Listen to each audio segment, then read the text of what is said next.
अस्सलाम वालेकुम guys, welcome to YouTube channel. आज का जो कि हमारा टॉपिक है वो है मार्क्यू के हवाले से।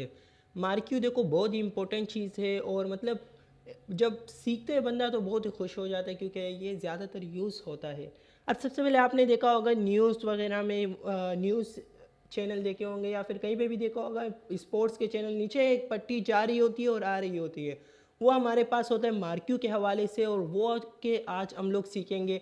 जिसे देखो हमारे पास ये देखो मैंने यहाँ पे लिखा हुआ है रिटन बाय मोहम्मद यूसुफ, और यहाँ पे देखो ये कुछ क्या कर रहा है, कुछ इस तरफ से मूव कर रहा है। तो ये मतलब रेंडमली मूव कर, रेंडमली नहीं, इसका एक ही डायरेक्शन है खैर, लेकिन ये मतलब मुस्तकिल मूव कर रहा है। जैसे मैं नीचे आता हूँ, अगर नीचे मैंने कोई और नीचे और नहीं किया, बस यही किया है। ये मैंने नॉर्मली प्रैक्टिस के लिए थोड़ा सा बना के आपको दिखा दिया कि हाँ आप देख लो कि ये कुछ इस तरीके से मूव कर रहे हैं रिटन बाय मोहम्मद यूसुफ, और हम लोग इसको अभी करेंगे भी, याद रखना। जैसे यहाँ पे आते हैं हम लोग, सबसे पहले अपना वी एस कोड ओपन करते हैं। इसको मैं हटा देता हूँ क्योंकि ये तो ओनली सिर्फ आपको दिखाने के लिए था कि आज का टॉपिक जो कि हमारा मार्क्यू के हवाले से, और मार्क्यू होता क्या है पहले आपको ये क्लियर होना चाहिए। जैसे आपने देख लिया कि जैसे न्यूज़ के पट्टी वगैरह में या फिर नीचे जो एक पट्टी जा रही होती है वो हमारे पास मार्क्यू कहलाती है। अब आपको लेफ़्ट की तरफ से लेके जा रहे हैं, राइट की तरफ से, ऊपर से, नीचे से, वो सारे हम लोग करेंगे। अभी एक एक प्रैक्टिस करके सारा कुछ सीखेंगे। सबसे पहले मैं यहाँ पे आता हूँ, मार्क्यू के नाम से ही मैंने इसको सेव किया। .html देना ज़रूरी है और इसको सेव कर दिया मैंने, ठीक है। और शिफ्ट 1 के साथ एक मैंने बेसिक स्ट्रक्चर ले लिया। अब ये करने के बाद आपने क्या करना है, मार्क्यू का टैग दे देना है। अच्छा, बोल्ड फॉर एग्जांपल पैराग्राफ और वो देना चाहो तो वो भी दे सकते हो, कोई मसला नहीं है।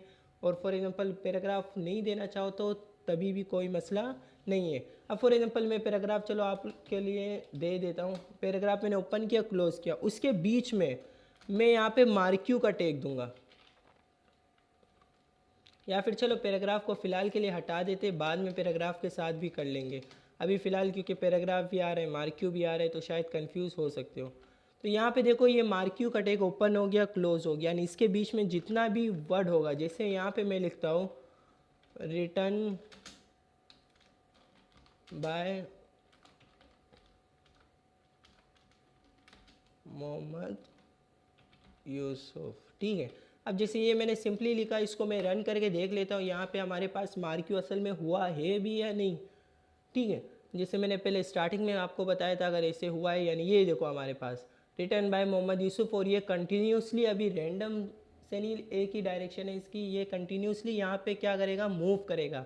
यानी फॉर एग्जांपल ये यहाँ पे ख़त्म होगा तो वहाँ से दोबारा स्टार्ट होकर यहाँ पे कुछ इस तरीके से आ रहा होगा, एक मरतबा ख़त्म हो जाए, फिर आपको दिखा भी देता हूँ। देखो यहाँ पे ख़त्म हुआ, वहाँ से दोबारा स्टार्ट हो गया। तो ये क्या करेगा, ऐसे ही मूव करता जाएगा, जो कि हमारा हुआ मार्क्यू के टैग से पॉसिबल। उसके बाद हमारे पास आते हैं मार्क्यू के अंदर बहुत सारी चीज़ें होती है। अच्छा, इसको फॉर एग्जांपल सवाल उठता है कि ये थोड़ा सा छोटा है, इसको थोड़ा बड़ा करना है, तो वो आप क्या कर सकते हो, इसको H1 के टैग के अंदर लिख सकते हो। जैसे मैंने पहले ही बोला था कि पैराग्राफ के टैग के अंदर, किसी भी टैग के अंदर लिखो, आपकी मर्ज़ी है। जैसे यहाँ पे आके मैंने H1 के टैग के अंदर इसको लिख लिया। अब देखो आप थोड़ा सा बड़ा नज़र आएगा आपको, रिटन बाय मोहम्मद यूसुफ, ठीक है। ये होने के बाद आप क्या कर सकते हो, इस यहाँ पर मार्क्यू का टैग जो ओपनिंग टैग है उसके अंदर आप एक एट्रीब्यूट्स लगाओगे। एट्रीब्यूट क्या होते हैं वो भी मैंने डिटेल में बता दिया, दोबारा से बता देता हूँ। एट्रीब्यूट्स हमेशा ओपनिंग टैग के अंदर लगते हैं, और एट्रीब्यूट्स एक नहीं होता, बहुत सारे होते हैं, हर टैग के अलग अलग होते हैं। तो एट्रीब्यूट ओपनिंग टैग के अंदर लगते हैं, इतना याद रखना। और एट्रीब्यूट काम क्या करते हैं, एट्रीब्यूट ओपनिंग टैग को या फिर किसी भी टैग को एक्स्ट्रा इन्फॉर्मेशन देता है। क्या इन्फॉर्मेशन देता है, एक्स्ट्रा। जैसे यहाँ पे यह मूव तो कर रहे हैं, मार्क्यू तो अप्लाई हो गया, लेकिन मैं चाहता हूँ कि मार्क्यू अप्लाई हो लेकिन राइट की तरफ से लेफ्ट की तरफ से हो, यानी ये पट्टी कुछ इस तरफ से जा रही हो। यानी अभी तो पट्टी हमारे पास ऐसे जा रही है फॉर एग्जांपल, फिर बाद में ऐसे आ रही हो, तो वो हमारे पास पॉसिबल होगा इस एक एट्रीब्यूट की मदद से। एट्रीब्यूट कौन सा, यहाँ पे हम लोग लगाएंगे डायरेक्शन। क्या लगाएंगे, डायरेक्शन। और डायरेक्शन लगाने के बाद आपने क्या करना है, is equal to inverted comma के अंदर इसको डायरेक्शन दे देनी है। जैसे मैं कहता हूँ राइट की तरफ से, राइट की तरफ इसको होना चाहिए, तो ये देखना इसका डायरेक्शन क्या हो गया, लेफ़्ट से राइट की तरफ हो गया।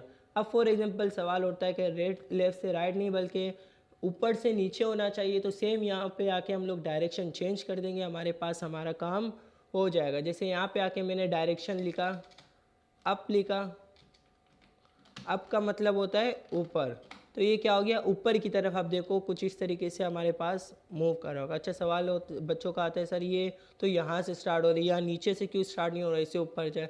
तो याद रखना इसका मतलब जगह ही इसकी इतनी है, यहाँ से ये पूरी लाइन है, और फॉर एग्जांपल आप डाउन करोगे तो ये कुछ इतने ही दिखेगा क्योंकि नीचे और टेक्स्ट के लिए जगह मौजूद है। और दूसरा शायद डाउन है, देख लेते। हाँ दूसरा हमारे पास क्या है, डाउन है। तो राइट लेफ़्ट अप डाउन, तो लेफ़्ट और नॉर्मली होता है पहले से ही, लेकिन अगर करना चाहो तो डायरेक्शन दे के इसको मतलब मजबूत भी कर सकते हो कि लेफ़्ट दो, राइट दो, अप दो, डाउन दो। तो ये सारी चीज़ें मैंने आपको बता दी मार्क्यू के हवाले से। अच्छा जो पिछले मैंने किया था उसमें मतलब थोड़ा सा मैंने CSS अप्लाई किया था। फिलहाल ये हमारा CSS की क्लास नहीं है तो मैंने नॉर्मली इसको रख दिया है ताकि आपको समझ आए कि मार्क्यू क्या है।